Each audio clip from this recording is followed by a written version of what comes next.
Bismillahirrahmanirrahim. Assalamualaikum warahmatullahi wabarakatuh. Innal hamdalillah nahmaduhu wa nasta'inuhu wa nastaghfiruhu wa nastahdihi wa na'udzu billahi min shururi anfusina wa min sayyiati a'malina may yahdihillahu fahuwal muhtad wa may yudlilhu fala hadiyalah. Asyhadu an la ilaha illallah wa asyhadu anna Muhammadan abduhu wa rasuluh. Allahumma shalli wa sallim ala nabiyyina Muhammadin wa ala alihi wa ashabihi wa mawalah. Rabbi shrah li sadri wa yassir li amri wahlul 'uqdatam min lisani yafqahu qawli. Allahumma anfa'na bima 'allamtana wa 'allimna ma yanfa'una wa zidna ilman wa ba'd. Yang saya hormati, yang saya muliakan Dewan Takmir Masjid Ar-Rahman beserta hadirin wal hadirat. Alhamdulillah di kesempatan malam ini kita bisa berkumpul. Ini malam bagi teman-teman ini malam ganjil atau malam genap? Genap. Tapi kita itu setiap malam ganjil Pak ya. Hari ini malam ganjil juga sih ya. Besok ganjil lagi Pak ya. Ganjil alhamdulillah. Ala kulli hal alhamdulillah kita bisa duduk bersama dalam rangka tawasul bil haq dan tawasul bis sabr di bulan yang penuh barokah, di bulan yang sangat dimuliakan oleh Allah Subhanahu wa taala. Bulan di mana Al-Qur'an diturunkan dalam satu waktu dari dari Lauhul Mahfuz menuju Baitul Izzah langit dunia dalam satu waktu. Kemudian diturunkan berangsur-angsur selama kurang lebih 23 tahun kepada Nabi Muhammad SAW ke bumi ini. Alhamdulillah kita berkumpul dan bisa menambah ibadah kita di 10 hari terakhir dari bulan Ramadan, di mana hari-hari 10 terakhir ini adalah waktu yang sangat menentukan. Sebagaimana sabda Nabi Muhammad SAW, innamal a'malu bil khawatim. Amal itu tergantung penutup. Jadi amal kita tergantung dua hal. Satu niat, yang kedua penutup. Innamal a'malu binniyat dan innamal a'malu bil khawatim. Alhamdulillah jemaah sekalian, kita berdoa kepada Allah Subhanahu wa taala. Mudah-mudahan kita bisa menutup ibadah bulan Ramadan kita dengan husnul khotimah insyaallah. Mudah-mudahan. Dan kita berdoa kepada Allah Subhanahu wa taala, tidak habis-habisnya kita berdoa kepada Allah, mudah-mudahan Ramadan tahun ini menjadi ampunan bagi dosa-dosa kita, menjadi rahmat bagi kita semuanya. Salawat dan salam mudah-mudahan tercurahkan kepada Nabi kita Muhammad sallallahu alaihi wasallam, kepada keluarga beliau, sahabat beliau, dan siapa saja yang istiqomah di atas petunjuk Rasulullah sallallahu alaihi wasallam. Kita berdoa kepada Allah Subhanahu wa taala, mudah-mudahan kita termasuk mereka yang diberi kemampuan untuk bisa istiqomah menapaki petunjuk Nabi kita Muhammad sallallahu alaihi wasallam. Para ikhwan wal akhwat, solihin solihat, alhamdulillah saya bisa silaturahim di tempat ini. Dulu setahu saya masjidnya kecil Pak ya, lalu direnovasi, betul ya. Saya ketika masih pondok di Darus Syahadah itu sering main ke rumahnya Allahyarham Pak Muhyiddin. Kebetulan putra beliau Mas Yusuf itu satu angkatan dengan saya dulu ya. Karena saya orang jauh, orang NTB, jadi kalau liburannya cuma 3 hari, saya main di teman-teman di Solo ya. Salah satunya nginap di rumahnya beliau, Pak Muhyiddin dulu. Dan saya masih ingat dulu masih kecil ini Pak ya. Masih kecil, kemudian sosok main di Allahyarham Pak Heru ya. Pak Heru ya, Allahyarham Pak Heru. Jadi tempat main saya dulu ya. Cuma tadi saya agak lupa ya, tanya di mana alamatnya. Setelah saya lihat-lihat tuh ternyata masjid yang dulu ya. Baik jamaah sekalian, alhamdulillah ala kulli hal kita bisa berkumpul. Kami dari Aliansi Nasional Anti Syiah yang disupport salah satunya oleh Dewan Syariah Kota Surakarta, silaturahim kepada Bapak Ibu sekalian. Hampir di setiap malam kita silaturahim mulai dari tanggal 2 Ramadan sampai malam ini terakhirnya ya Mas ya. Iya, malam ini terakhir kita silaturahim hampir 2, 3, 4 sampai 5 masjid per malam. Ya, kita keliling Solo Raya dalam rangka apa? Yang pertama, tajuk yang kita bawa di silaturahim kita Ramadan tahun ini adalah Makmur Masjidku, Damai Negeriku. Itu yang kita bawa jamaah sekalian. Kenapa demikian? Jamaah sekalian, yang pertama, kalau kita ingat ketika Nabi Muhammad SAW tiba di kota Madinah ketika beliau hijrah, yang pertama kali beliau bangun apa Pak? Masjid. Pertama Masjid Kuba, yang kedua Masjid Nabawi, dibangun oleh Nabi Muhammad SAW. Dan dulu Nabi Muhammad SAW ketika mendidik para sahabatnya, beliau tidak punya kampus. Kampus beliau ya di mana? Ya di masjid. Tapi melahirkan sahabat-sahabat yang sangat hebat. Beliau itu nggak ada kampusnya, gedungnya tinggi, kemudian dosen-dosennya alumni, tidak. Materi beliau, kurikulum beliau adalah dari langit, kemudian kampusnya beliau adalah di masjid. Makanya sudah saatnya kita sebagai umat Islam mengembalikan fungsi masjid sebagaimana pada zaman Rasulullah Shallallahu Alaihi Wasallam, bukan sekedar tempat untuk melaksanakan sholat berjamaah, tetapi tempat basis kebudayaan dan basis peradaban Islam, pendidikan yang di masjid.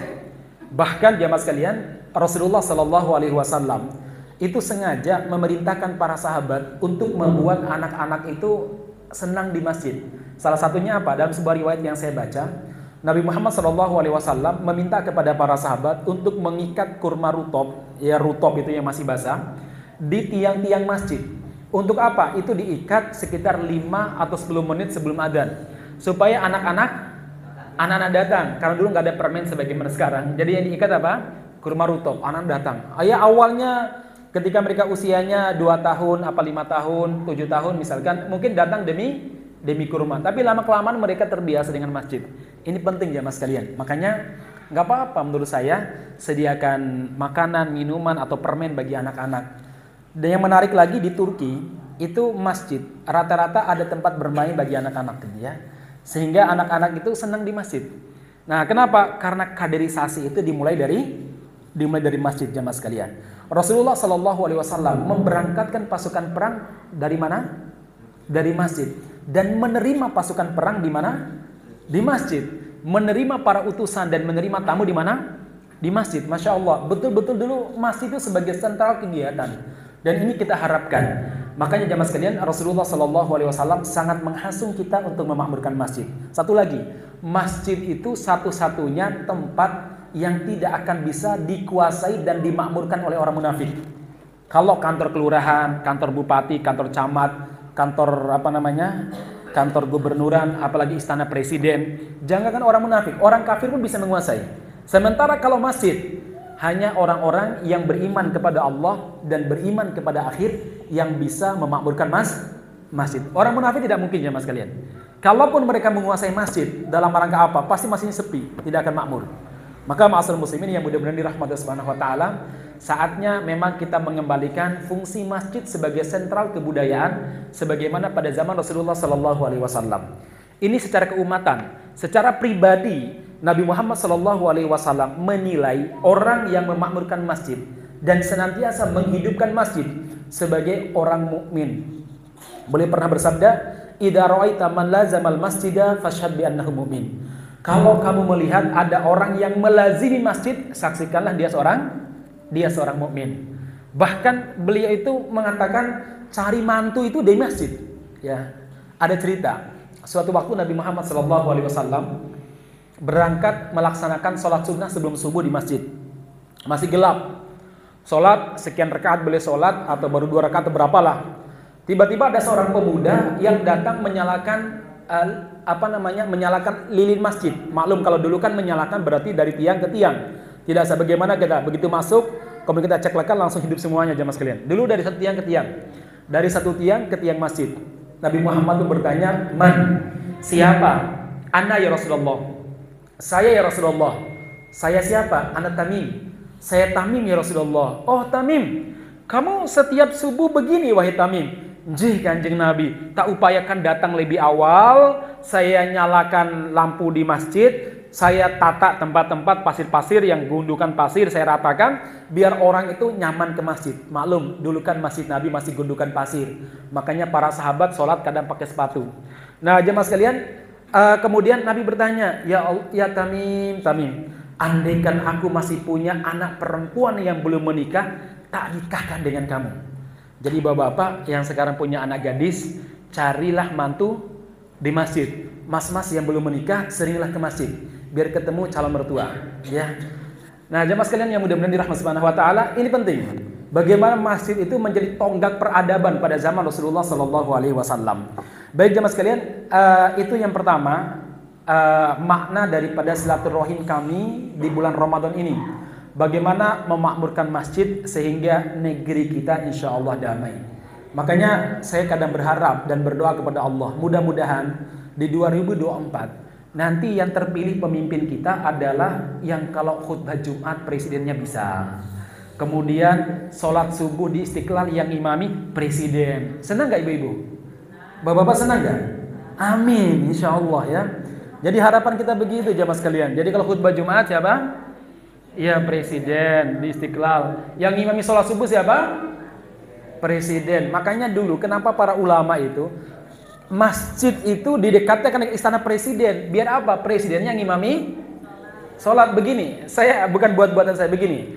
Kalau bapak-bapak, ibu-ibu mempelajari tata kota pada zaman kerajaan-kerajaan Islam, selalu saja 4 perkara tidak jauh. 1 istana ataupun ya istana ya. Yang kedua adalah masjid. Yang ketiga adalah pasar. Yang keempat adalah alun-alun. Tata kota zaman dulu itu pasti tidak jauh jamaah sekalian, tidak jauh. Ini tata kota yang melakukannya dari para wali songo. Contohnya keraton lah, keraton Solo. Masjid ada, Masjid Agung. Dekat nggak sama keraton? Dekat. Pasar? Dekat. Alun-alun? Dekat. Kenapa? Dulu logikanya begini Pak. Pusat pemerintahan keraton, pusat peradaban, kemudian ibadah, pengadilan, itu di mana? Di masjid. Maka dulu ada namanya pengadilan Serambi, Pak. Pengadilan Serambi itu yang diprakarsai oleh Sultan Agung Hanyokrokusumo. Beliau memulai pengadilan itu di masjid. Di masjid, di Serambi Masjid. Setiap selesai sholat Jumat. Makanya Serambi-Serambi keraton atau yang berkiblat pada kerajaan Islam Mataram, selalu masjidnya itu serambinya luas. Untuk apa? Untuk pengadilan. Namanya pengadilan Serambi. Yang dipakai hukum apa? Bukan hukum Belanda. Yang dipakai adalah pengadilan syariat. Dulu Sultan Agung Hanyokrokusumo rahimahullah, beliau termasuk yang memprakarsai terbentuknya sebuah kitab undang-undang yang berbasis syariat Islam. Namanya Surya Alam.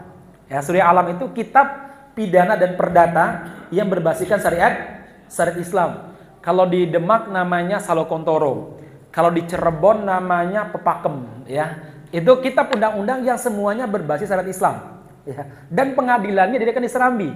Nah, kemudian alun-alun sebagai tempat pelatihan para prajurit untuk melatih para perwira, sementara pasar sebagai basis ekonomi.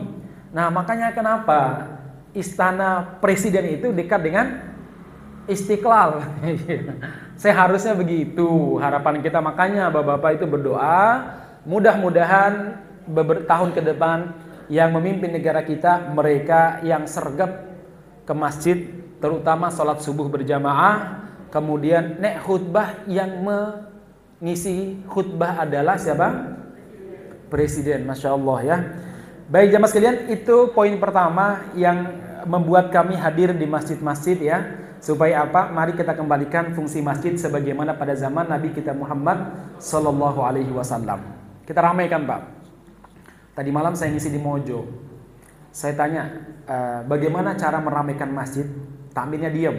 Sebenarnya gampang. Salah satunya apa? Cari pekerjaan yang membuat masyarakat senang. Dan yang paling menyenangkan semua masyarakat itu satu Pak. Apa? Ngasih makan. Iya nggak Pak? Ngasih makan. Memang iya Pak Gofar. Masih makan itu penting loh ya. Mangan itu penting. Nabi Muhammad pernah ditanya sama salah seorang sahabat, "Ya Rasulullah, ayul mukmin afdol? Ayul Islam afdol? Islam manakah yang paling utama?" Mohon maaf, beliau tidak menyebut sholat tahajud. Beliau tidak menyebut macam-macam. Tapi yang beliau sebut apa? It'amu to'am, ngasih makan. Apa? Ngasih makan. Jadi memang masjid itu terutama ibu-ibu nih ya. Bagaimana rajin buat makanan ibu-ibu sekalian. Bisa diberikan kepada masyarakat, ngundang mereka makan bersama, makan dulu aja. Jazakallahu khair. Makan dulu aja jemaah sekalian. Ya, itu penting ngasih makan. Nabi Muhammad SAW begitu sampai di kota Madinah, masih di atas untanya Al-Qaswa, belum turun, disambut dengan tola al-badru alaina min thaniyatil wadan wajaba syukru alaina wa da'a lillahi da ayyuhal mab'utsu fina jita bil amril muta'. Itu beliau masih di unta. Kemudian beliau berpidato di atas unta. Ayuhan nas. Terlalu keras ya? Sengaja biar ibu-ibu yang ngantuk bangun Bu ya. Sengaja saya Bu ya. Ayuhan nas, wahai manusia. Ini pidato perdana Nabi loh ya. Pidato perdana beliau sebagai kepala negara Madinah. Nggak ribet-ribet, kemudian tidak dipenuhi dengan janji macam-macam. Ya janji kartu prakerja atau apa, nggak pakai itu jemaah sekalian. Enggak. Tapi kata beliau apa? Ayuhan nas, wahai manusia, at'imut ta'am, berbagilah makanan. Ya. Yang pertama tuh berbagi makanan jemaah sekalian. Ini kita pikir-pikir, presiden yang diperintahkan apa? Berbagi makanan. Itu mukjizat jemaah sekalian. Mukjizat yang luar biasa. Begini, saya berikan tanya Bapak-bapak sekalian. Ada dua tokoh di sebuah kampung. Yang satu orang rajin ke masjid, mungkin ustadz, tapi bakhil dan pelitnya minta ampun. Yang satu mungkin preman, tapi royalnya makanan minuman. Siapa yang datang minta bantuan, mau makan di rumahnya disediakan apa namanya? Disediakan makanan gratis. Atau mungkin kalau yang saya temukan di Lampung itu unik, ada salah seorang ikhwan itu, beliau itu sengaja buat sumur yang dalam, kemudian selangnya ditaruh di luar, keran ditaruh di luar. Jadi siapapun yang mau ngambil air, airnya bagus ya buat beliau, itu bebas. Mau datang pakai gerobak pun ambil, monggo itu ya. Saya tanya, Pak, itu listriknya bagaimana? Alhamdulillah Ustaz, ada saja. Itu sejak orang tua saya dulu Ustaz. Sejak orang tua saya dulu berbagi air itu luar biasa. Berbagi air aja. Akhirnya beliau itu Masya Allah secara kesehatan bagus, kemudian anak-anak juga soleh, dan beliau juga Alhamdulillah orang soleh juga. Nah artinya begini Pak, andai kan ada preman yang suka berbagi, royal sekali. Kalau ada orang pinjam motor silakan, nggak perlu diisi bensinnya. Kalau ada orang pinjam mobil monggo, ya makan ya monggo. Dengan seorang kiai yang rodok pelit misalkan, kira-kira masyarakat jujuknya di mana Pak? Iya, makanya hati-hati. Seharusnya orang soleh itu lebih dermawan dalam masalah makanan daripada mereka. Ini politik makan tuh penting. Anda lihat, mahasiswa mau demo, diajak makan di Istana Negara, makan siang. Jadi demo nggak? Nggak jadi. Nah kemarin jadi demonya karena bulan puasa. Jadi presiden bingung mau ngajak makan susah gitu nih. Pintar juga tuh mahasiswa ya. Demonya pas Ramadan ya. Baik jemaah sekalian yang mudah-mudahan dirahmati Subhanahu wa taala, ngasih makan ibu-ibu sekalian. Ayo ramekan. Ibu-ibu tuh kalau buat makanan senang masyarakat itu. Insya Allah ya. Apalagi dekat mahasiswa ini ya. Ini kan daerah kos-kosan mahasiswa banyak ini ya. Oh pasti yang dicari itu masjid yang banyak makannya ya. Maklum para mahasiswa itu kaya logika, miskin logistik. Ya. Kita kan pernah jadi mahasiswa gitu ya. Kaya logika, miskin logistik. Baik jemaah sekalian, kadang dulu ketika saya ngisi di kampus, dikasih minum udah alhamdulillah Pak. Jangan tanya yang lain ya. Kadang saya bawa sendiri dari rumah ya, ngisi mahasiswa dulu. Tapi alhamdulillah sekarang jadi orang-orang baik lah. Yang saya bina di UNS, UMS dulu. Baik, itu poin pertama yang disampaikan. Yang kedua, materi yang kita sampaikan begini jemaah sekalian. Kami itu Aliansi Nasional Anti Syiah. Saya ingin menyampaikan Bapak-bapak, Ibu-ibu, setiap hari ada satu doa yang pasti kita minta kepada Allah. Bahkan ini wajib, minimal 17 kali dalam sehari. Yaitu doa yang berbunyi ihdinas siratal mustaqim. Ya Allah, beri hidayah kepada kami agar kami bisa menempuh siratal mustaqim. Ini doa yang oleh para ulama disebut ajallul maqalib, permintaan yang paling tinggi. Lah kenapa Anda nggak mengucapkan Robbana atina fid dunya hasanah sehari nggak masalah? Anda tidak mengucapkan Robbighfirli wali walidayya warhamhuma kama rabbayani shaghira sehari nggak berdosa walaupun nggak etis. Tapi kalau sehari Anda nggak pernah mengucapkan ihdinas siratal mustaqim, itu bermasalah, keimanannya pun dipertanyakan. Karena begitu pentingnya ihdinas siratal mustaqim. Nah sekarang pertanyaannya, bagaimana kita bisa istiqomah, dapat hidayah, menempuh siratal mustaqim? Kata para ulama, jawabannya ada pada ayat selanjutnya. Apa ayat selanjutnya? Siratal ladzina an'amta 'alaihim. Kita harus mempelajari dan mengkaji jalan orang-orang yang Allah Subhanahu wa taala beri nikmat. Siapa mereka? Di surat An-Nisa Allah Subhanahu wa taala menjelaskan, an'amta 'alaihim, orang yang diberi nikmat oleh Allah ada 4 golongan. 4 golongan ini kita harus kaji akidahnya, akhlaknya, muamalahnya, kita kaji tazkiyatun nafasnya, kemudian kita mengikuti mereka. Siapa mereka? 1, wa may yuti'illaha war rasula faulaika ma'alladina an'amallahu alaihim minan nabiyyin, para nabi. Jadi kita mengikuti an'amta alaihim, para nabi yang pertama. Bagaimana semangatnya Nabi Muhammad di 10 akhir bulan Ramadan, sampai Ibunda Aisyah radhiyallahu anha mengatakan Nabi Muhammad di 10 akhir bulan Ramadan ahyal laila kullah, menghidupkan semalam suntuk, tidak tidur. Wah, ini kalau kita abot gitu ya, apalagi yang masih kerja ya. Kemudian beliau jadda wa syaddal mi'jar, beliau serius dan mengikat kuat tali sarungnya. Maksudnya apa? Beliau tidak mendatangi istrinya. Kemudian beliau di 10 malam terakhir aiqadha ahlahu, membangunkan keluarganya. Kemudian beliau juga i'tikaf. Kemudian beliau juga memperbanyak sedekah. Kalau di 10 malam terakhir, Nabi itu memiliki 4 prioritas amal. 4 prioritas amal. 1, sholatnya lama, kadang sampai jam 2 dari habis isya. Kok suwemen? Iya Pak. 1 rakaat 5 juz. Masya Allah. Kalau kita kayaknya ya rata-rata berapa Bu? Setengah jam ya. Maksudnya tarawihnya setengah jam gitu Mas saya. Kadang setengah jam itu kalau agak telat sedikit, agak lambat sedikit, ibu-ibu sudah batuk berjamaah gitu ya. Atau bapak-bapak sudah mulai meneror imam dengan melihat jam. Jadi assalamualaikum warahmatullah, assalamualaikum warahmatullah. Ya. Saya kalau ngimam itu kadang terteror gitu ya. Lihat jam. Bapak-bapak ini kayak nggak pernah lihat jam. Nggak cukup jam di depan, lihat belakang. Iya, tahu ini kelamaan itu. Iya. Ya, baik ya Mas sekalian.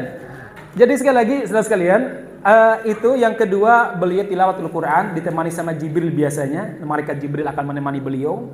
Kemudian yang ketiga, beliau doa, terutama istighfar yang berbunyi Allahumma innaka afuwun tuhibbul afwa fa'fu anni. Itu yang ketiga. Yang keempat, beliau habiskan dengan sedekah.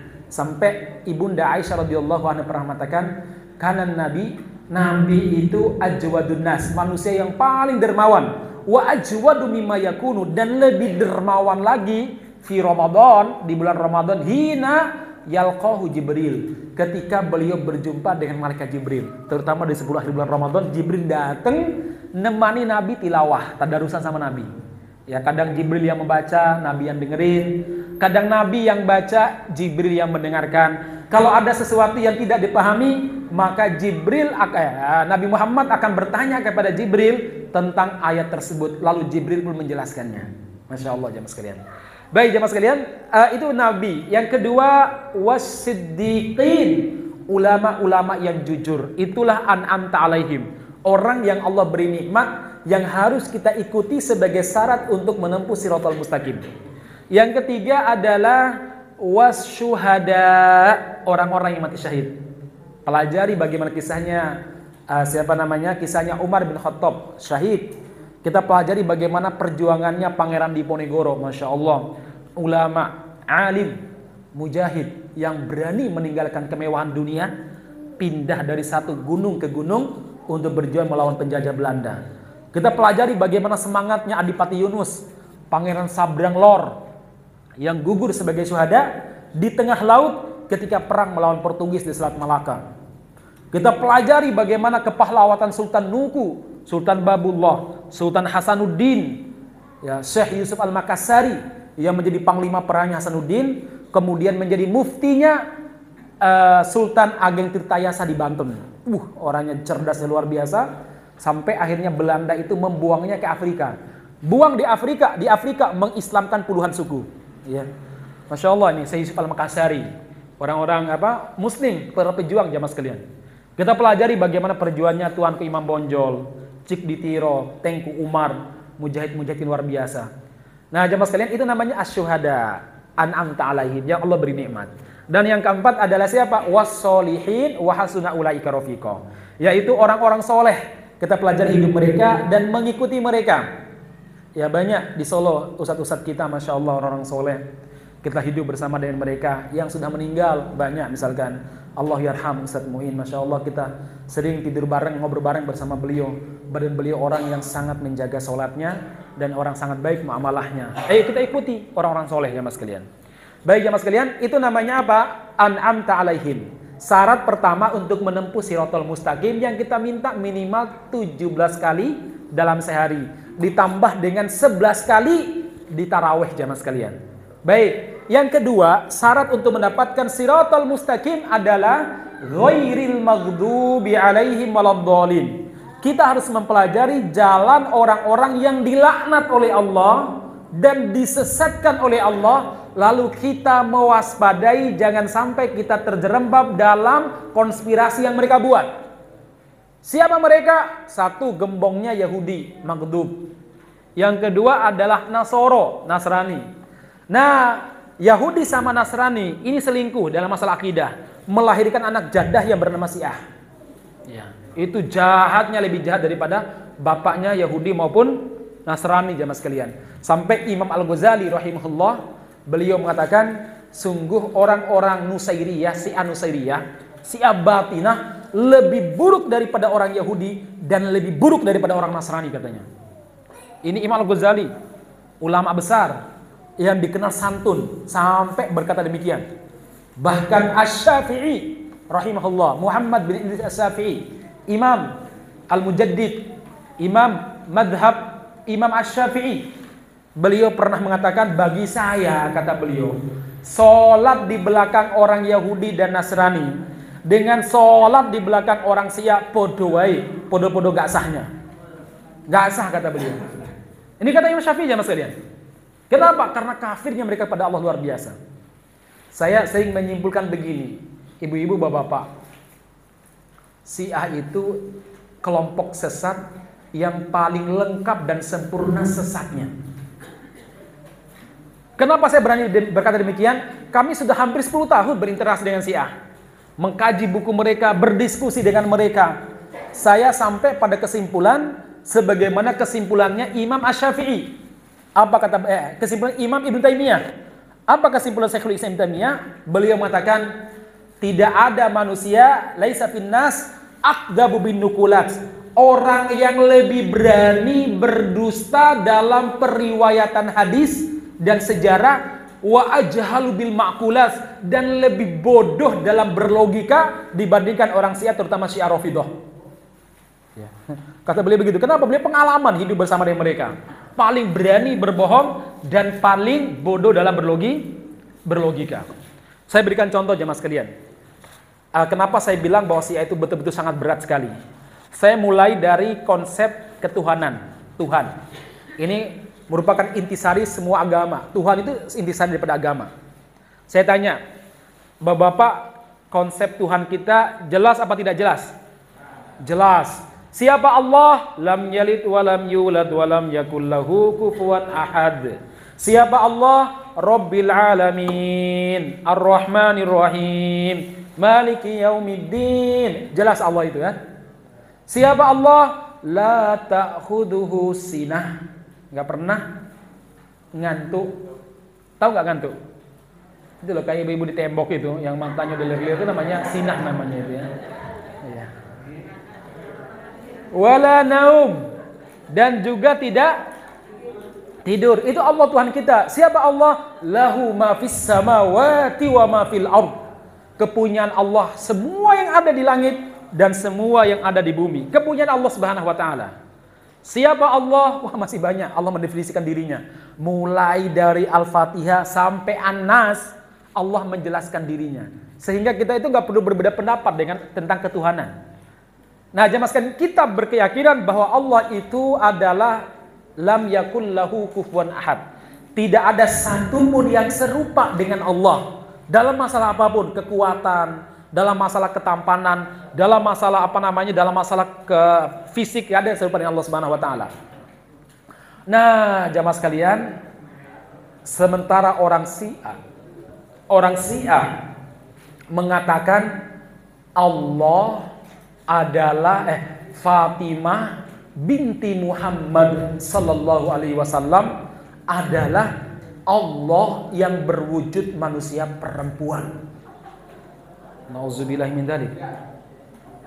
Jadi kalau Anda marah sama agama lain, Anda lebih marah kepada orang Syiah. Kenapa? Melecehkan Allah, bukan lagi melecehkan Nabi, jemaah sekalian. Masa Fatimah disebut sebagai Allah berwujud manusia perempuan? Dari mana? Di buku mereka. Kebetulan kami punya buku-buku lengkapnya Syiah.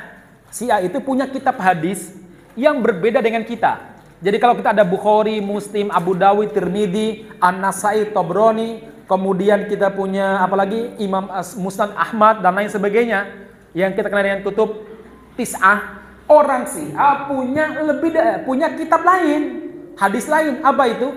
Tahdhibul Ahkam, Usulul Kafi, Man la yahduruhul faqih, kemudian Al-Istibsar, Biharul Anwar. 5 buku ini kita punya semuanya. Maka dulu ketika saya debat sama orang Syiah di daerah Solo, saya pernah pengajian di sebuah kantor pemerintah di Solo. Kemudian saya nyinggung sedikit masalah Syiah karena saya itu dekat Muharram ya. Kan orang Syiah kan di bulan Muharram mengadakan mukul-mukul badan itu ya. Terus setelah saya jelaskan masalah Syiah, orang ini bilang sama saya. Bukan bilang sama saya, ternyata beliau MC kan. Boleh bilang apa yang disampaikan oleh Ustaz Masud ini fitnah terhadap Syiah katanya. Kaget saya. Tak ambil alih mic-nya, tak rebut mic-nya. Bapak jangan begini, saya bilang ini ya. Saya sampaikan berdasarkan data dan fakta. Kalau Anda tidak percaya dengan apa yang saya sampaikan, ini saya punya fakta, ini saya punya buku terkait Syiah sendiri yang punya buku. Setelah selesai kajian, saya bilang sama beliau, Bapak kenapa Pak ngomong gitu sama saya sebenarnya? Dia bilang, Ustadz itu fitnah Syiah katanya. Loh kok bisa? Syiah itu nggak begitu. Sebentar, sampean niku Syiah apa Muslim? Saya bilang gitu. Terserah Ustadz, ngaji di mana? Saya ngaji di Pasar Kliwon. Oh, di Segapyul. Iya, Syiah berarti sampean, saya bilang. Injih. Langsung waktu itu. Karena saya tahu kalau Pasar Kliwon tuh kalau ngajinya Habib ini Syiah. Kalau Habib ini insya Allah Ahlus Sunnah. Ketika dia bilang Segapyul, Syiah sampean. Injih. Langsung gitu dia ya. Saya bilang, Bapak baca buku siapa saja di kalangan Syiah? Saya baca bukunya yang sudah meninggal kemarin, siapa namanya? Jalaluddin Rahmat. Saya baca tulisannya Haidar Bagir yang punya penerbit Al-Mizan tuh Pak. Oh saya bilang, Bapak ini belum baca buku induknya Syiah. Saya bilang, apa itu buku induknya? Satu, tafsir Babawi Al-Qumi, namanya Tafsir Al-Qumi. Ada Ustaz, saya punya, ke rumah saya, ke kantor saya bilang. Yang kedua, Anda belum baca hadis-hadis Syiah. Ada kitab hadisnya? Ada, saya bilang. Apa itu? Saya sebutkan nama-nama itu. Oh gitu Ustaz ya? Iya. Berarti sampai ini sesatnya belum sempurna Pak, karena belum baca buku induk Syiah. Gini Pak, kadang sama orang Syiah itu kita nggak perlu sopan. Nek sopan malah mereka itu sombong malahan. Kadang kalau mereka itu kadang mereka itu awal kita sopan, nggak mau sopan dia. Nanti terus menyerang Abu Bakar, menyerang Umar. Ya, lalu kita nggak rela kalau Abu Bakar diserang. Kita nggak rela, lebih baik kita itu bersimbah darah daripada Sayyidina Umar bin Khattab dihina. Beliau adalah Amirul Mukminin. Beliau adalah sahabat Nabi yang sangat dimuliakan oleh Allah Subhanahu wa taala. Sampai Rasul mengatakan sesungguhnya Allah meletakkan kebenaran di lisannya siapa? Umar, jamaah sekalian. Loh, mereka hina. Mereka sebut Abu Bakar sama Umar sebagai dua hubal Quraisy. Jadi kalau sampean tuh marah sama orang lain, Anda harus lebih marah kepada Syiah, melecehkan para sahabat Nabi coba. Sahabat agung. Abu Bakar dibilang hubal. Padahal Rasulullah pernah bersabda, sesungguhnya semua manusia yang pernah berjasa kepada kami bisa kami balas jasanya di dunia. Mahola Abu Bakrin, kecuali Abu Bakar, Allah yang membalasnya dari kiamat nanti. Coba, bagaimana jasanya beliau kepada siapa? Kepada Rasulullah SAW. Ya. Itu kok dibilang hubal. Baik, kembali apa yang saya ceritakan tadi. Jadi kadang orang masuk Syiah itu nggak ngerti Syiah kadang. Taunya Syiah itu baik, taunya Syiah itu cinta ahlul bait. Ya, taunya Syiah itu berani melawan Israel seperti Hizbullah Lebanon. Taunya Syiah itu negara Islam seperti Iran. Ya. Jadi kita ditipu betul sama orang Syiah itu. Saya pernah suatu waktu naik pesawat dari Lombok. Dari Lombok saya ke Surabaya. Saya kebetulan saat itu di NTB selama 1 pekan penggalangan dana untuk muslimin Suriah dan Palestina. Saya duduk di samping saya ada salah seorang orang Arab, wajah-wajah Arab begitu. Kemudian saya bawa selebaran tentang penggalangan dana. Saya masih baca-baca di pesawat. Lantas dia bilang sama saya, abang mau kemana? Saya mau ke Solo, saya bilang gitu. Oh iya, abang dari mana? Saya keliling Nusa Tenggara Barat untuk penggalangan dana Muslimin Suriah dan Palestina. Apa dia bilang? Kalau Palestina silakan dibantu, tapi Suriah jangan, dia bilang. Loh, kenapa? Saya bilang. Itu Wahabi, dia bilang gitu. Wahabi bagaimana? Saya bilang. Itu tuh mereka ingin melawan negara Islam Iran dan melawan Hizbullah Lebanon. Oh, saya langsung curiga, ini mambunya mambu Syiah ya. Saya bilang, Bapak di mana tinggalnya? Sumbawa. Sumbawanya mana? Ini. Oh, saya paham, karena itu daerah basis Syiah. Mau kemana? Kalimantan. Kalimantannya mana? Samarinda. Samarinda Pak ya? Iya. Samarinda termasuk Syiah yang kuat. Terus saya bilang, enggak Pak, di Suriah itu orangnya kayak kita kok Pak, kayak Nahdliyin Indonesia. Saya pernah ke sana, mereka kemana-mana bawa tasbih. Bahkan ketika saya pulang, saya dikasih 2 tasbih, saya bilang begitu ya. Mereka sholawatan, kalau sholat subuh nggak kunut disuruh ngulang. Jadi bukan Wahabi, saya bilang. Saya tanya Bapak, Wahabi pakai tasbih nggak? Enggak, anti tasbih. Nah, di Suriah itu pakai tasbih, saya bilang gitu ya. Wahabi kunut nggak? Enggak, anti kunut. Nah, di Suriah itu kunut Pak. Bahkan ada pengalaman, saya punya teman orang Jakarta. Suruh ngimami sholat subuh. Kalau saya nggak sengaja nggak mau karena saya udah lupa doa kunutnya ya. Walaupun saya lahir dari keluarga NU tapi saya lupa doa kunutnya. Dulu mungkin saya masih, tapi setelah pondok di Darussahadah nggak pernah kunut. Kuliah di Mat Ali nggak pernah kunut. Kemudian kemana-mana nggak pernah kunut. Akhirnya teman saya ini kunut. Tapi karena nggak terbiasa kunut juga bolak-balik bacaannya. Lah orang Arab kan ngerti bahasa Arab. Ya, dia berdoa apa? Allah fa innaka la taqdi wa yuqdu alaik. Astagfirullah, kata orang di luar. Artinya apa sih? Sesungguhnya engkau tidak memutuskan, engkaulah yang diputuskan. Padahal seharusnya kan fa innaka taqdi wa la yuqdu alaik. Seharusnya begitu. Jadi la-nya itu kebalik. Nah, jemaah sekalian, saya bilang sama orang ini, itu Pak, orang-orang yang dibunuh sama orang Syiah, baik Syiah Iran maupun Lebanon, itu muslim sebagaimana kita. Dia bilang, hati-hati kamu, jangan menuduh Syiah. Lalu saya bilang, lah Bapak siapa bukan? Terserah kamu bilang apa sih. Tapi saya itu sangat bangga dengan Khomeini. Oh, Bapak istighfar. Loh kenapa? Nanti sama-sama di neraka sama Khomeini, saya bilang gitu. Oh enggak begitu, abang berani banget. Dia bilang, iya, saya cerita begini-begini. Oh, saya udah baca bukunya itu enggak bener. Oh, saya berkesimpulan ini bukan Syiah sembarang. Ini pasti udah ustadznya nih. Ketika saya menjelaskan beberapa buku-buku Syiah, dia paham. Oh, itu begini-begini gitu. Oh, ini bukan Syiah sembarang nih. Ini pasti ustadznya ini ya. Akhirnya ngobrol, diskusi lama, singkat cerita, nggak nyambung-nyambung. Dia tetap menuduh berbagai macam tuduhan kepada para sahabat dan sebagainya. Akhirnya itu rame Pak di pesawat itu, sampai kemudian dia pukul-pukul meja itu kan. Sampai pramugari di depan itu kaget. Ya, pukul meja, bayangkan dia. Dia bilang, istighfar ente jangan menyalahkan ayatullah Khomeini, dia bilang gitu ya. Saya bilang, Bapak yang istighfar, ayat setan dibelan sebenarnya. Wow, pukul-pukul meja itu. Singkat cerita turun di Bandara Juanda. Saya pegang pundaknya dan saya bilang, hadakallah. Semoga Allah berimu hidayah, jangan sampai kamu kayak orang Syiah masuk neraka nanti. Saya bilang, kebalik, ente yang sunni itu yang istighfar, yang hadakallah katanya. Gak nyambung Pak.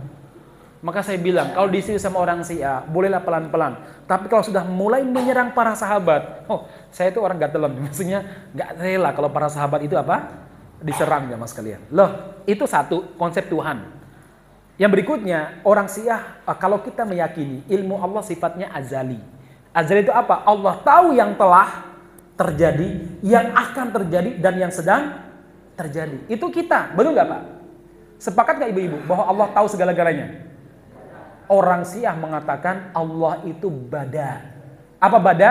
Allah baru tahu setelah terjadi. Makanya mereka mengatakan Allah menulis takdir itu masih ngawang-ngawang, ngira-ngira. Allah belum pasti. Coba keyakinan mereka itu. Tapi beda sama imam mereka yang 12. Imam mereka mengetahui apa yang telah terjadi, apa yang sedang terjadi dan yang akan terjadi. Sampai saya bilang, jangan-jangan imam itu Tuhanmu, saya bilang gitu. Lo tahu segala-galanya aja mas kalian. Bahkan mereka mengatakan, nanti yang memasukkan orang ke dalam surga dan neraka adalah imamnya Syiah, bukan Allah. Iya, ngaco ini. Ini baru terkait tentang Allah. Masalah konsep kenabian lebih parah lagi.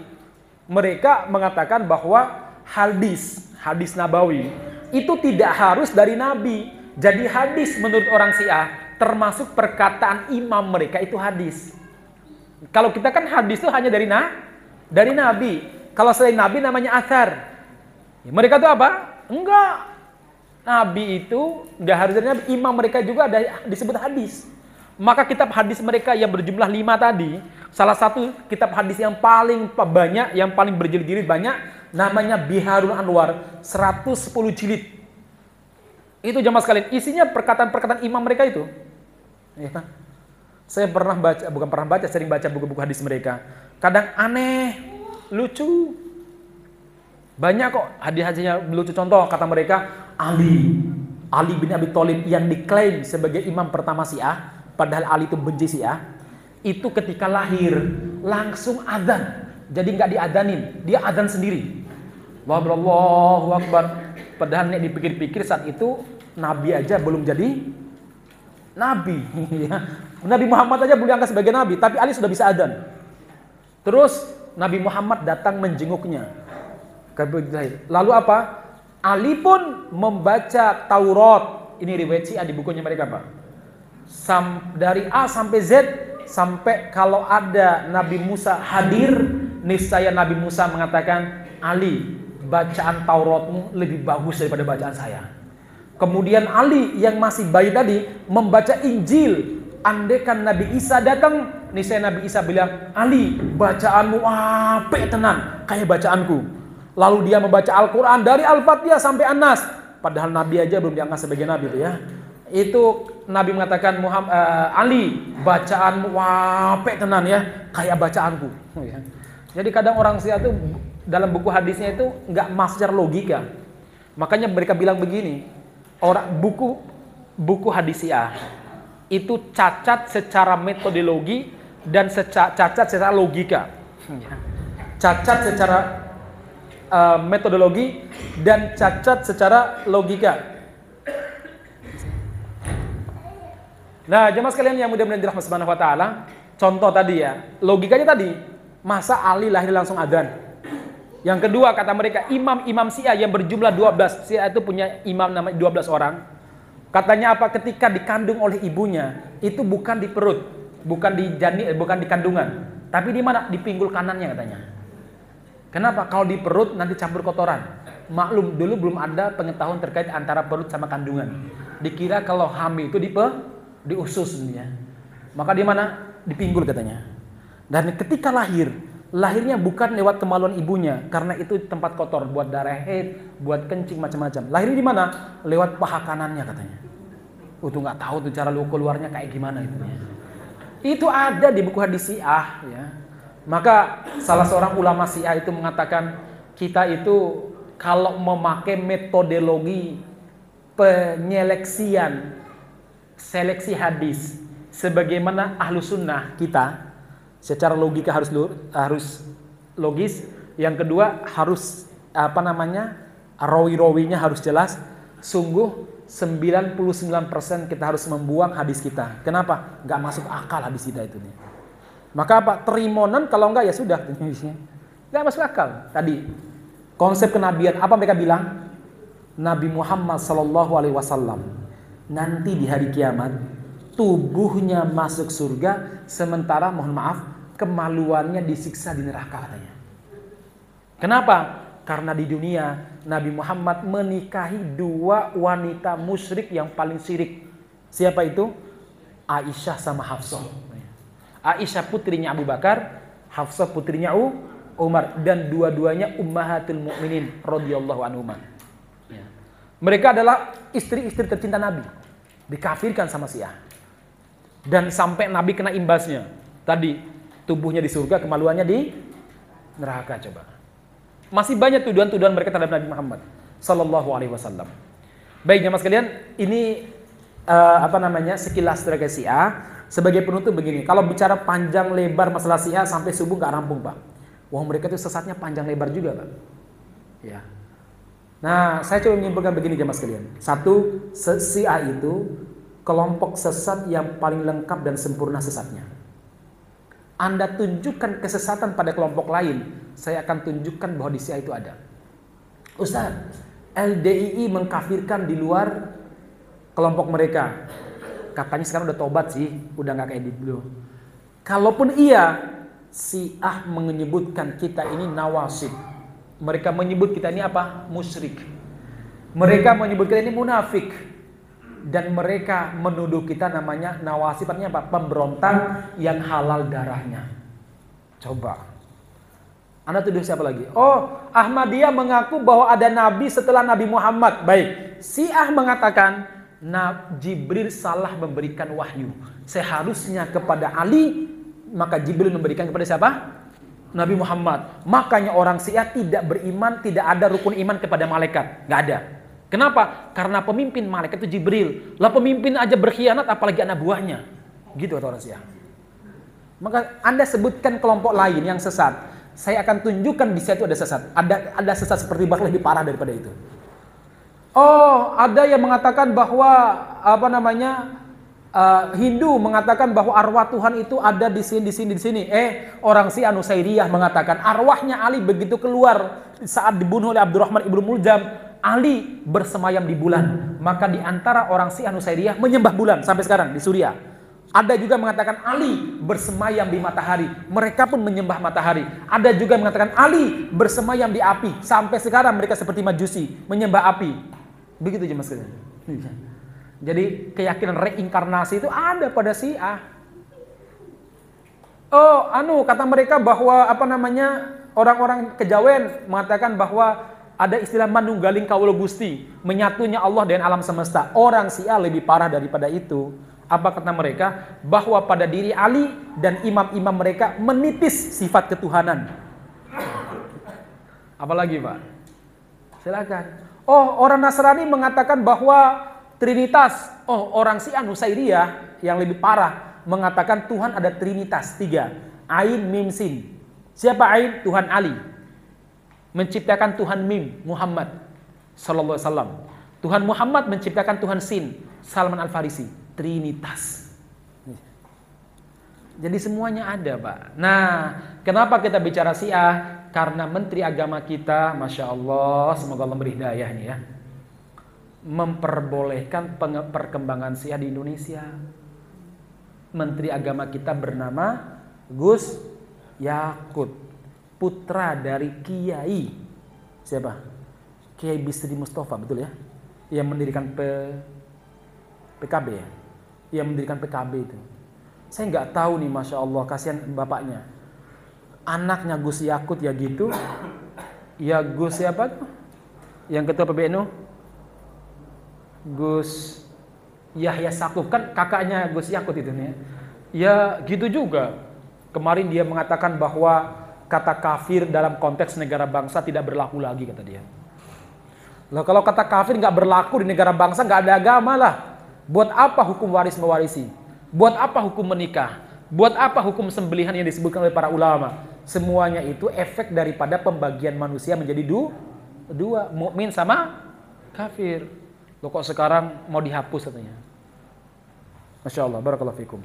Baik jamaah sekalian, saya kira itu. Jadi kenapa kita berbicara ini? Biar kita hati-hati. Di Indonesia banyak sekali Syiah berkembang. Di mana? Di Pasar Kliwon udah rame. Di Pasar Kliwon. Kemudian sekarang dai-dainya juga mulai muncul di televisi. Seperti siapa? Habib Hussein Ja'far. Ja'far Hussein yang sekarang lagi rame diundang di televisi nasional itu ya. Itu tokoh Syiah itu. Baik jamaah sekalian, saya kira itu yang saya sampaikan, mudah-mudahan bermanfaat, tidak begitu lama. Udah lama kok Pak ya. Udah lama, monggo dimaksimalkan untuk tilawah ataupun mungkin untuk sholat. Barakallahu fikum ajmain. Kami ucapkan jazakumullah khairan atas penerimaan dari takmir masjid dan jamaah sekalian. Mudah-mudahan di lain waktu bisa silaturahim lagi. Demikian kami mewakili dari Aliansi Nasional Syiah dan juga disupport oleh Dewan Syariah Kota Surakarta, mengucapkan jazakumullah khairan kepada jamaah Masjid Ar-Rahman, terkhusus kepada Dewan Ta'mir atas penyambutan yang hangat. Dari kami, subhanakallahumma rabbana bihamdika asyhadu an la ilaha illa anta astaghfiruka wa atubu ilaik. Walhamdulillahi rabbil alamin. Assalamualaikum warahmatullahi wabarakatuh.